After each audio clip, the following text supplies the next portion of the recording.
Welcome my YouTube channel Sabir exam centre চ্যানেলের পক্ষ থেকে সকলকে ওয়েলকাম। দেখো, আগের ক্লাসের মতো এই ক্লাসে নিয়ে এসেছি এসএসসি এমটিএস এর কিছু বিগত বছরের জিকে প্রশ্ন উত্তর। আগের ক্লাসে ছিল 50, এই ক্লাসেও থাকছে সেম 50টি প্রশ্ন উত্তর। তোমরা অবশ্যই ভিডিওটি শেষ পর্যন্ত দেখো এবং বন্ধুদের শেয়ার করো, এবং ভিডিওটি ভালো লাগলে অবশ্যই লাইক করবে। দেখো, প্রথম প্রশ্ন, নিচের কোন বিবৃতি নাবার্ড সম্পর্কে সত্য? সঠিক অ্যান্সার কোনটা? সঠিক অ্যান্সার দেখো, শুধুমাত্র 1 এবং 2 নাবার্ড সম্পর্কে সত্য, 1 এবং 3। তাহলে একে বলা হয়েছে শিবরামন কমিটির সুপারিশে নাবার্ড গঠিত হয়েছিল, 1 নম্বর সঠিক। 3 নম্বর, এটি 100 কোটির প্রাথমিক মূলধন দিয়ে স্থাপন করা হয়েছিল, সঠিক। ভুলটা কি? নাবার্ড 1980 সালে অস্তিত্ব লাভ করে, এটাই কি ভুল? তাহলে দেখে নেই কত সালে। নাবার্ড 12 জুলাই 1982 আরবিআই কৃষি ঋণ কার্যাবলী তৎকালীন কৃষি পুনরুত্থান উন্নয়ন কর্পোরেশন এআরডিসি এর পুনঃ অর্থায়ন কার্যাবলী হস্তান্তরের মাধ্যমে অস্তিত্ব লাভ করে। কত সালে? 1982 সালে 12 জুলাই।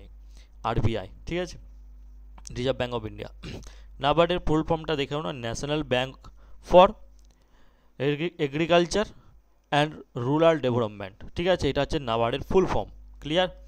এবার চলো পরবর্তী প্রশ্নে চলে যাচ্ছি।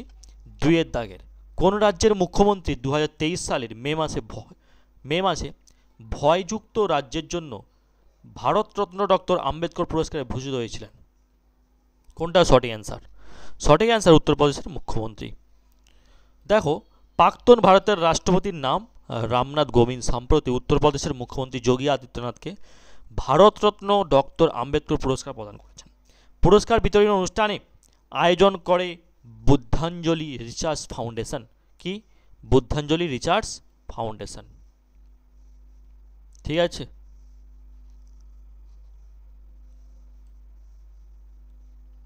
পরবর্তী প্রশ্ন, নিচের কোনটি মৌলিক কর্তব্য নয়? দেখো, 4টা দেয়া আছে, মৌলিক কর্তব্যের মধ্যে পড়ছে না। সমবায় সমিতি উন্নয়ন করা মৌলিক কর্তব্যের মধ্যে পড়ছে না। পরবর্তী, প্রতিটি কাবাডি ম্যাচে দেখাশোনার জন্য কতজন কর্মকর্তা আছেন? 6 জন কর্মকর্তা আছেন। ক্লিয়ার?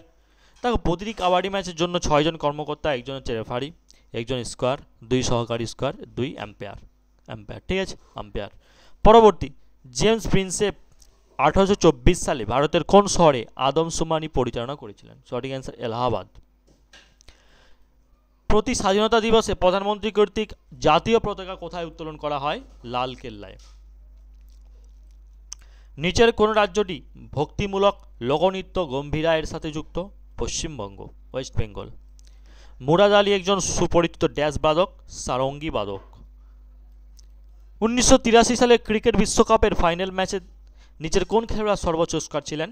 কৃষ্ণমাচারী শ্রীকান্ত। ওয়েস্ট ইন্ডিজের বিপক্ষে ফাইনাল ম্যাচে আউট হওয়ার আগে শ্রীকান্ত 57 বলে 38 রান করেছিলেন। 10, পরবর্তী প্রশ্ন 10 দাগের, ভারতীয় সংবিধান অনুযায়ী নিচের কোনটি একটা স্বাধীন সাংবিধানিক সংস্থা নয়? নীতি আয়োগ স্বাধীন সাংবিধানিক সংস্থা নয়। ভারতীয় সংবিধানের নিচের কোন ধারাটি গ্রাম পঞ্চায়েত সংগঠনের সাথে সম্পর্কিত? ধারা নম্বর 40। শিক্ষাকর্মী উদ্যোগ এবং লোক জুম্বিশ কর্মসূচি হল এমন স্কিম যা ভারতের কোন রাজ্যের সাক্ষরতার হার বাড়াতে সাহায্য করেছে? রাজস্থান। পরবর্তী, কোথায় অরণ্য নামে একটি বনায়ন প্রকল্প চালু করেছে? বিপিসিএল, বিহারে। দ্য লিটন ব্যালেন্স গ্রন্থে ভারসাম্য ব্যবহার করে পদার্থের নির্দিষ্ট মাধ্যাকর্ষণ খুঁজে বের করার আর্কিমিডিসের পদ্ধতি কে বর্ণনা করেছেন? Galileo Galilei. জাতীয় ক্রীড়া দিবস পালন করা হয় কবে? 29 আগস্ট। রাজ্যসভার ড্যাশের বেশি সদস্য থাকা উচিত নয়, 250-এর বেশি। নিম্নলিখিত কোন বছরে সুভাষচন্দ্র বসু ভারতের স্বাধীনতা লীগের সভাপতি নিযুক্ত হন? 1943 সালে। 5 বছর বয়সে মাউন্ট কিলিমাঞ্জারো জয় করে সর্বকনিষ্ঠ এশিয়ান হয়েছেন কে? তেগবীর সিং। ভারতের পরিকল্পনা কমিশনের জায়গায় 2015 সালে কোন প্রতিষ্ঠানটি প্রতিষ্ঠা করা হয়েছিল? নীতি আয়োগ। নিচের কোনটি মুখের ক্যান্সারের কারণ? তামাক। মন্ত্রিপরিষদে কত ধরনের মন্ত্রী থাকে? 3 ধরনের মন্ত্রী থাকে। মন্ত্রিপরিষদে 3 ধরনের বিভাগের মন্ত্রীর সমন্বয়ে গঠিত। মন্ত্রিপরিষদের মন্ত্রী, প্রতিমন্ত্রী আর উপমন্ত্রী। নিম্নলিখিত গুলির মধ্যে কে একজন আমেরিকান টেনিস খেলোয়াড় যিনি ওপেন অ্যান্ড অটোবায়োগ্রাফি লিখেছেন? Andre Agassi. H2SO4 ড্যাশের রাসায়নিক সূত্র অয়েল অফ ভিট্রিয়ল। H2SO4 হলো সালফুরিক অ্যাসিডের রাসায়নিক সূত্র। Green vitriol FeSO4 ferrous sulphate যেটা, muriatic acid HCl hydrochloric acid যেটা, blue vitriol CuSO4 copper sulphate যেটা। রাজস্থান রাজ্যে স্লাশ অ্যান্ড বার্ন কৃষি ড্যাশ নামে পরিচিত, ওয়াল্টার নামে পরিচিত। খ্রিস্টীয় সপ্তম শতাব্দীতে কৌনজ্যের শাসক হর্ষবর্ধন নিম্নলিখিত কোন রাজবংশের রাজা ছিলেন? পুষ্যভূতি রাজবংশের। নাওয়ালার ধন্যবাদ জ্ঞাপন উৎসব থ্যাংক গিভিং ফেস্টিভ্যাল যা ভগবান শিবকে উৎসর্গ করা হয় হিমাচল প্রদেশের কোন শহরে প্রধানত পালিত হয়? কাংড়া শহরে। উৎসবটি কাংড়া, চাম্বা, মান্ডি, কুল্লু অঞ্চলের গাদ্দু উপায়িত পালন করে। ভারতের ড্যাশ এ young men's Christian association YMCA প্রথমবারের মতো বাস্কেটবল চালু করেছিল? কলকাতা। কোন সালে ভেলোরে সিপাহী বিদ্রোহ সংগঠিত হয়? 1806 সালে। International football association board IFAB অনুমোদিত ফুটবলের পরিধি কত? 68 থেকে 70 সেমি। 1971 সালে ইকোনমিক পলিসিস NEP এর অধীনে অর্থনৈতিক নীতির উদারীকরণের পর নিচের কোনটি ঘটেনি? ভারতের মোট দেশজ উৎপাদনের কৃষির অংশে ব্যাপক বৃদ্ধি। নোবেল পুরস্কার বিজয়ী অর্থনীতিবিদ মোহাম্মদ ইউনুস কোন দেশকে ক্ষুদ্রধন কার্যক্রম মাইক্রো ফাইন্যান্স প্রোগ্রাম প্রথম তৈরি করেন? 1970-এর দশকে। Birsa Munda hockey stadium dash অবস্থিত? উড়িষ্যায় অবস্থিত।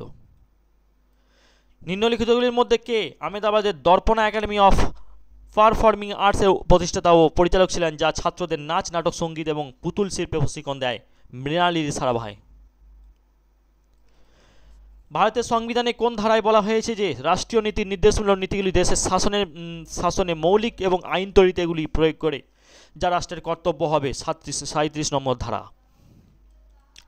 2011 সালে আদমশুমারি অনুসারে নিম্নলিখিত রাজ্যগুলির মধ্যে কোনটি দেশের তফসিলি উপজাতি জনসংখ্যা সর্বাধিক শতাংশ রয়েছে? মিজোরাম। তুঙ্গভদ্রা, কয়না ও ভীমা কোন নদীর প্রধান উপনদী? কৃষ্ণা। কংগ্রেস কোন জায়গায় 1929 সালে তার অধিবেশনে পূর্ণ স্বরাজের প্রস্তাব ঘোষণা করে? লাহোরে। মেসোস্ফিয়ারের পরিসর কত? 55 থেকে 80 কিমি। ভারতের সংবিধানে কোন অংশে কেন্দ্রশাসিত অঞ্চলের কথা বলা হয়েছে? অংশ 7।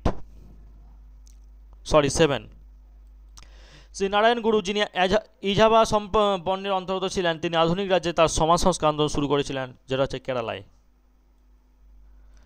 বৈদিক যুগে তক্ষণ শব্দটি ড্যাশের জন্য ব্যবহৃত হয়? সুতোর জন্য ব্যবহার করা হতো।